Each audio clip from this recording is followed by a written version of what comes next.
Barricade को भी उखाड़ फेंकने के लिए वहाँ कोशिशों में जुटे हुए हैं, नारे लगा रहे हैं। बड़ी संख्या में जो महिला प्रदर्शनकारी वो भी देखी जा सकती हैं। हमें आज़ादी चाहिए और ये बैन हटाओ क्योंकि पढ़ाई को नुकसान होता है।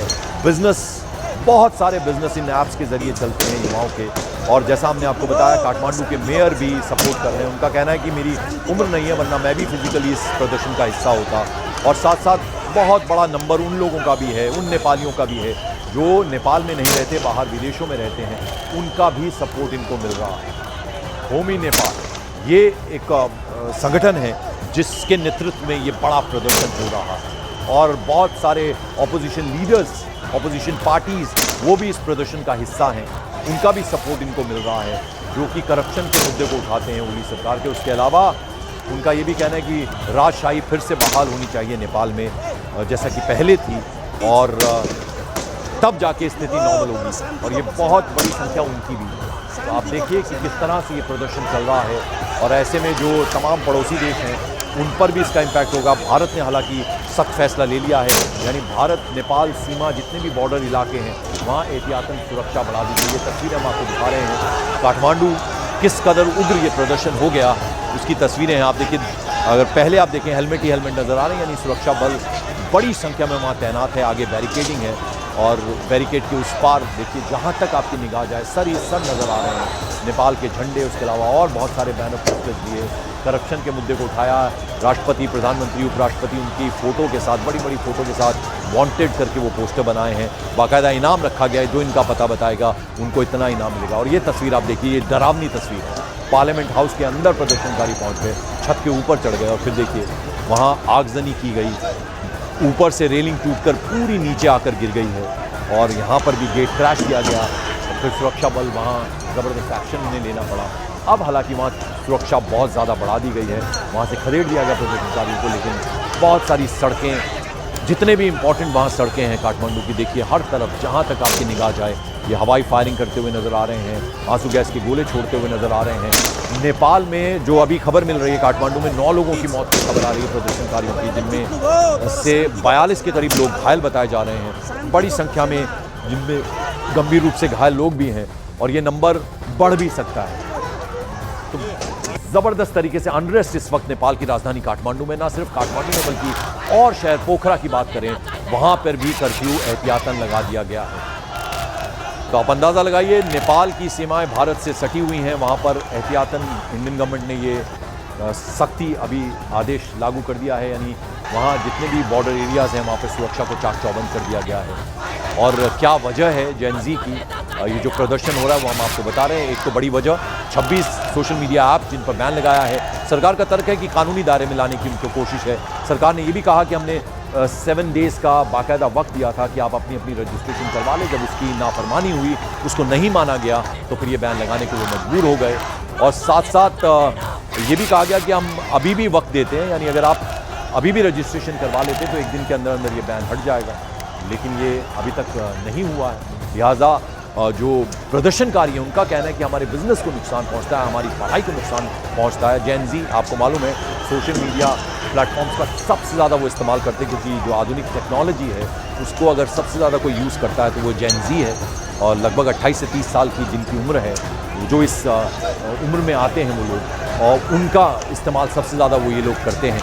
और बहुत सारे स्कूल स्टूडेंट्स भी हैं, और ये स्कूल स्टूडेंट्स तो अपनी यूनिफॉर्म में आए हैं, यानी टाई पहनी हुई है, स्कूल की यूनिफॉर्म पहनी हुई है। बड़ी संख्या में महिला स्टूडेंट्स भी उसमें, महिला प्रदर्शनकारी भी हैं, गर्ल्स स्टूडेंट्स हैं, बॉय स्टूडेंट्स हैं, यानी सब लोग इस वक्त इस प्रदर्शन का हिस्सा बने हुए हैं। और जैसा हमने आपको बताया, बड़ी संख्या में विरोध में जो नेता हैं, ऑपोजिशन के जो लीडर्स हैं, उनका कहना है कि भ्रष्टाचार का मुद्दे को उन्होंने उठाया। उसके अलावा राजशाही की बहाली होनी चाहिए नेपाल में, जैसा कि पहले की स्थिति थी वो फिर से होनी चाहिए, ये भी उनकी मांग है। यानी आंदोलन का जो हिस्सा है इसको भी बनाया गया, इस मांग को भी बनाया गया। और इसी तरह के बैनर पोस्टर्स लिए ये प्रदर्शनकारी अलग अलग जगहों पर, यानी काठमांडू में जितनी भी सड़कें, इंपॉर्टेंट जो जगहें हैं, वहाँ पर इस वक्त प्रदर्शन चल रहा है, नारेबाजी चल रही है, बैनर, बड़े बड़े पोस्टर्स हाथ में लेकर ये प्रदर्शनकारी इस वक्त सड़कों पर हैं।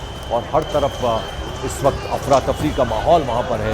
अनरेस्ट ज़बरदस्त देखने को मिल रहा है काठमांडू में, और एहतियातन कर्फ्यू लगाया गया है। जैसा हमने आपको बताया, जितनी इंपॉर्टेंट बिल्डिंग्स हैं, जो आवास हैं सरकारी, जिसमें प्रेसिडेंट का घर हो, उसके अलावा वाइस प्रेसिडेंट और प्राइम मिनिस्टर का आवास हो, वहाँ सुरक्षा बढ़ा दी गई है, कर्फ्यू लगा दिया गया है। और साथ ही साथ पोखरा में भी कर्फ्यू लगा दिया गया, जो जानकारी मिली है। न केवल काठमांडू बल्कि जो अलग अलग शहर हैं वहाँ से भी इस तरह के प्रदर्शन की तस्वीरें, लेकिन सबसे ज़्यादा इम्पैक्ट अगर असर हुआ है तो वो हुआ है काठमांडू में। और जैसा हमने आपको बताया कि ये जो प्रदर्शनकारी हैं, इनको सपोर्ट किस किस का मिल रहा है? इनको सपोर्ट मिल रहा है काठमांडू के खुद मेयर। उन्होंने कहा कि मेरी उम्र इतनी नहीं है क्योंकि जैनजी प्रदर्शन कर रही है, तो इसलिए मेरा सपोर्ट है, सरकार को इनकी बात सुनना चाहिए।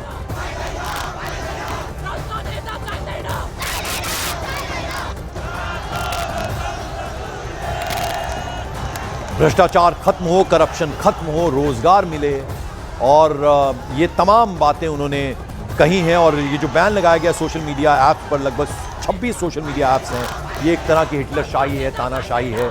इस तरह की नारेबाजी भी वहाँ हो रही है, इस तरह के पोस्टर्स भी बना कर लाए। और अब आपको बता दें कि ये जो हालात आज बने, जिस तरह से संसद भवन परिसर में तोड़फोड़ की गई, आगजनी की गई, उसके बाद अभी